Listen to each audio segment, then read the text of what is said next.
अ, आज हम लोग वर्गमूल के बारे में और कुछ क्वेश्चन करेंगे और ये हमारी वर्गमूल की सही है 7वीं वीडियो है। ठीक है, तो देखें पहला क्वेश्चन क्या लिखा है। वह छोटी छोटी संख्या जो पूर्ण वर्ग हो मतलब वो छोटी छोटी संख्या बतानी जो पूर्ण वर्ग हो तथा 10 12 15 18 में से प्रत्येक से पूर्णतः व्यक्त हो, कौन सी होगी। और ये हमारे लिए विकल्प भी दिए हैं।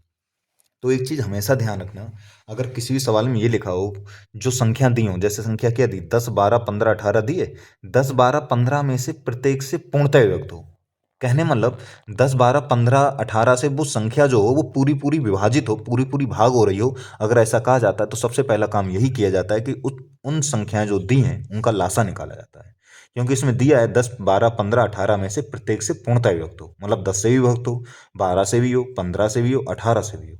ठीक है, तो सबसे पहले हमारा यही काम है। सबसे पहले हम 10 12 15 18 का एलसीएम निकालेंगे, तो 10 12 15 और 18 इसका लासा निकालेंगे। ठीक है, तो सबसे पहले दो से विभाज्य हो जाएगा, 2 पंजे 10, ये हो गया 2 छंग 12, 15 होगा नहीं, ये हो जाएगा 2 नेम 18। फिर दो से हो जाएगा तो 5 ऐसे ही रहा, 2 तियाँ 6, 15 ऐसे ही रहा, और फिर ये 9 भी ऐसे ही रहा। अब कैसे हो जाएगा, 3 से हो जाएगा, तो 5 में नहीं होगी भाग, 3 एकम 3, 3 पंजे 15, 3 तियाँ 9। फिर से ये 3 से हो जाएगा, 5 ऐसे ही रहेगा, 1 5 ऐसे ही रहेगा, 3 एकम 3। अब किससे हो जाएगा, 5 से हो जाएगा, तो ये 1 5 एकम 5 ये आ जाएगा। तो हमारा यहाँ पे जो लासा आया, ठीक है, लासा जो आया वो कितना आ जाएगा, 2 गुणा 2 गुणा 3 गुणा 3 गुणा 5।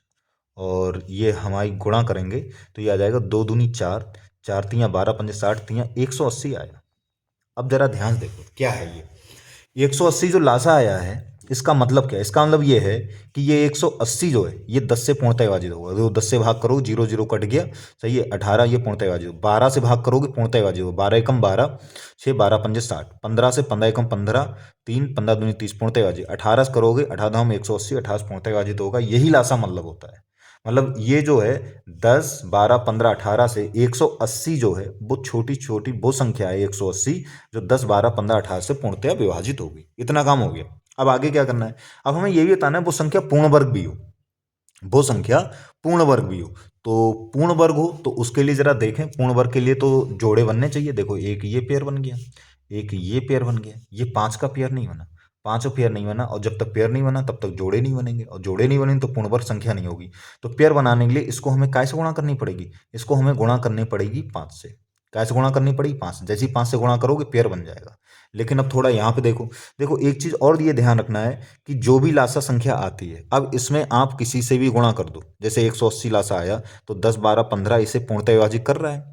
ठीक है, अब 180 को आप किसी से भी, जैसे मान लो 180 को मैं 2 से गुणा कर दूं, 180 को मैं 2 से गुणा कर दूं तो कितना आया 360। तो ये जो 360 आया ना, ये भी 10 12 15 18 से पूर्णतः विभाजित होगा। किसी से भी गुणा कर लो, 180 है, इसको मैं अगर 3 से गुणा करूंगा तो 18 चौक 540 आया। सही है, ये 10 12 15 18 से पूर्णतः विभाजित होगा। कहने मतलब लासा को हम किसी से भी गुणा कर दें तो गुणा जिससे भी हम करेंगे, ठीक है, गुणा करने के बाद जो भी संख्या आएगी वो उन संख्याओं से पूर्णतः विभाजित होगी।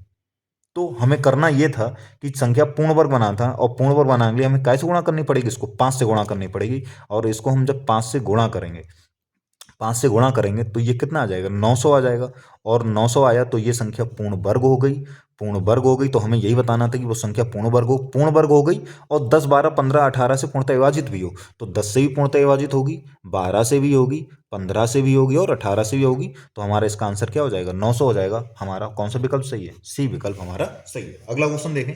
एक माली 484 पेड़ इस प्रकार लगाता है कि पेड़ों की उतनी ही पंक्तियां हैं जितनी कि एक पंक्ति में पेड़ है। एक पंक्ति में पेड़ों की संख्या ज्ञात करो। तो आपको अगर ध्यान हो, जिस दिन मैंने वर्गमूल पढ़ाना स्टार्ट किया था तो यही तो मैंने सब एग्जाम्पल दिए थे। हमें पेड़ों संख्या बतानी, तो पेड़ों की संख्या हमें बतानी है। ठीक है, तो पेड़ों की संख्या बतानी, तो हम क्या करें, कुछ मत करो, बस जो जितने दिए हैं, सही है, 484 पेड़ लगाने, बस इसका वर्गमूल निकाल दो, भैया हमारा आंसर हो जाओ। 484 का वर्गमूल निकालोगे, ठीक है, तो कितना आ जाएगा, ये जोड़ा बन गया, ये हो जाएगा 2 दूनी 4 हो जाएगा, ये 84 ऐसे ही रहा, 2 का दुगना कितना हो गया 4। ठीक है, कितने बार चले जाएंगे, 2 बार चले जाएंगे, तो 2 × 4 2 चौक कितना हो गया 8, कितना आ जाएगा 22। मतलब पेड़ों की संख्या जो होगी वो कितनी होगी, 22 होगी। अगला क्वेश्चन देखें। तो लिखा है नीचे दी गई संख्याओं में कौन सी संख्या पूर्ण वर्ग नहीं है।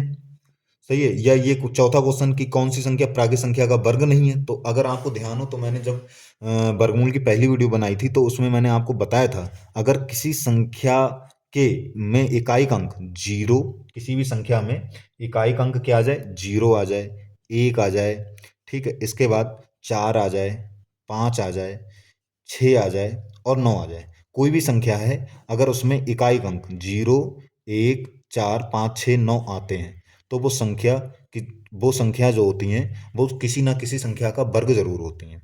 ठीक है। और इनके अलावा जो भी अंक बच्चे जो नहीं आते हैं तो वो किसी भी संख्या का वर्ग नहीं होते हैं। पहले अगर आपको सही से ना समझ में आया तो मैंने जो पहली वीडियो बनाई है उस वहाँ पे बहुत डिटेल में बताया है कि अगर किसी संख्या में इकाई अंक जीरो, एक, चार, पाँच, छः, नौ आता है तो वो किसी ना किसी संख्या का वर्ग जरूर होती हैं। तो इसमें देखिए लिखा है, नीचे दी गई संख्याओं में कौन सी संख्या पूर्ण वर्ग नहीं है, इनमें से कौन सी पूर्ण वर्ग नहीं है। पूर्ण वर्ग नहीं है यानी कि उसका वर्गमूल नहीं निकला होगा। वर्गमूल नहीं निकला होगा तो इसका मतलब ये है कि वो किसी संख्या का वर्ग नहीं होगी। तो वर्ग देखो, इसमें लास्ट में चार आ गया तो ये किसी ना किसी का होगी, एक आया ये भी किसी ना किसी का होगी, छः आया ये भी किसी ना किसी का होगी, इसमें लास्ट में इकाई अंक तीन है तो ये संख्या जो है वो ये संख्या पूर्ण वर्ग नहीं होगी, इसका वर्गमूल नहीं निकल सकता है। ठीक है। वर्गमूल उन्हीं निकलेगा जिनमें इकाई अंक कितना आ जाए, जीरो, एक, चार, पाँच, छः, नौ आ जाए। कोई भी संख्या होगी उसमें अगर इकाई अंक जीरो, एक, चार, पाँच, छः, नौ आता है तो उसका वर्गमूल निकल जाए, और वर्गमूल निकल जाए तो वो संख्या पूर्ण वर्ग होगी। यहाँ पर हमसे पूछा पूर्ण वर्ग नहीं है तो लास्ट में इसमें तीन आया तो ये संख्या किसी भी संख्या ना वर्गमूल इसका निकले और वर्गमूल नहीं निकले तो ये पूर्ण वर्ग नहीं होगी। अगला देखें, निम्नलिखित में से कौन सी संख्या किसी प्राकृतिक संख्या का वर्ग नहीं है। प्राकृतिक संख्या का वर्ग नहीं है, अगर ये अंक आते हैं तो प्राकृतिक संख्या का वर्ग होती है। और इसके अलावा जो बचे हैं, क्या बचे हैं, दो बचा है, तीन बचा है, सात बचा है, ठीक है, आठ बचा। अगर ये जो अंक आते हैं तो ये किसी भी संख्या का सही है वर्ग नहीं होते हैं। तो देखो इसमें ध्यान से, पाँच आ गया तो ये होगा, एक आ गया तो ये भी होगा, इकाई गुण देख रहे हैं, पाँच आया तो ये किसी ना किसी को होगा, एक आया तो ये भी किसी ना किसी का होगा, सात आया ये किसी का नहीं होगा, यही हमारा क्या हो जाएगा, आंसर हो जाएगा। ये चार आया ये भी किसी ना किसी का होगा। ठीक है। अगला देखें, निम्नलिखित में से कौन सी संख्या किसी प्राकृतिक संख्या का वर्ग नहीं है। तो फिर से ही वैसे ही आ गया, तो इसमें देखो छः आ गया तो ये किसी ना किसी का होगा, इसमें इकाई गुण पाँच आ गया तो ये भी किसी ना किसी का होगा, इसमें एक आ गया तो ये भी किसी ना किसी को, इसमें दो आया ये किसी का नहीं होगा, तो यही हमारा क्या हो जाएगा, आंसर हो जाएगा। तो आशा करता हूँ सबको अच्छे समझ में आ गया होगा। धन्यवाद।